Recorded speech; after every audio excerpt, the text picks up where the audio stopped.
एक बार दोस्तों एक सेवक एक तांत्रिक के पास जाता था। तो वो जो तांत्रिक जो था वो एक सात्विक शक्ति की आड़ में, उनने किसी ऐसी शक्ति की आड़ ले रखी थी, वो उल्टे काम करता था उस शक्ति के आड़ में। फिर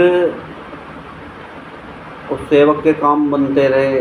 वो सात्विक शक्ति को मानता था, उसको पता नहीं था कि तांत्रिक शक्ति भी से काम कराता है ये। तो उन्होंने क्या काम किया, कुछ दिन तो उसके काम बढ़िया बनते रहे, चलता रही कहानी। फिर उस तांत्रिक ने उस जो है सेवक के साथ में कुछ ऐसा कर दिया कि उसके काम जो है बनने बंद हो गए, बिगड़ते चले गए।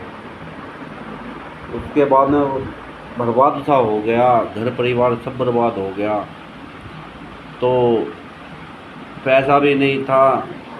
तो ये सब जो जितने भी घटिया किस्म के लोग होते हैं, आपको तो पता ही है, पैसे के चक्कर में ये सारे काम करते हैं। उसके बाद में वो जो सेवक था वो वहाँ से कहीं दूर चला गया। उसने उसके पीछे कुछ ऐसे कोई क्रिया कर दी कि वो आदमी और ज़्यादा परेशान रहने लगा, और हर समय आत्महत्या जैसे विचार उसके मन में आते थे। फिर कुछ समय बाद जहाँ पे वो रहने लगा, वहाँ भी साला प्रत्येक घर में जो है लोग तंत्र क्रिया ये उल्टी सीधे काम करते थे। उसे उस बंदे को पता नहीं था ये चीज़ें क्या हैं।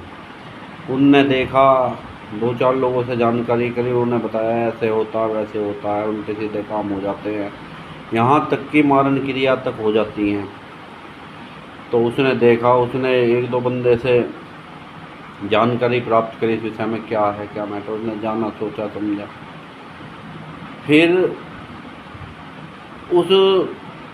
उसने देखा ब्रह्मास्त्र तो कोई उसके पास में था नहीं।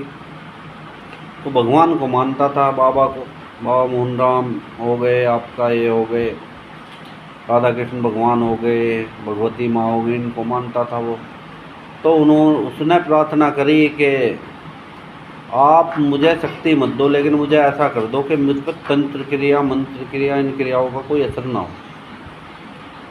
तो कहीं ना कहीं किसी भी माध्यम से परमात्मा ने उस व्यक्ति का साथ दिया, और उसे एक ऐसी चीज़ें सिद्ध हो गई कि उस पर कहीं से भी कोई तंत्र मंत्र क्रिया का कोई प्रयोग करेगा तो उस पर विफल हो जाएगा वो चीज़ें।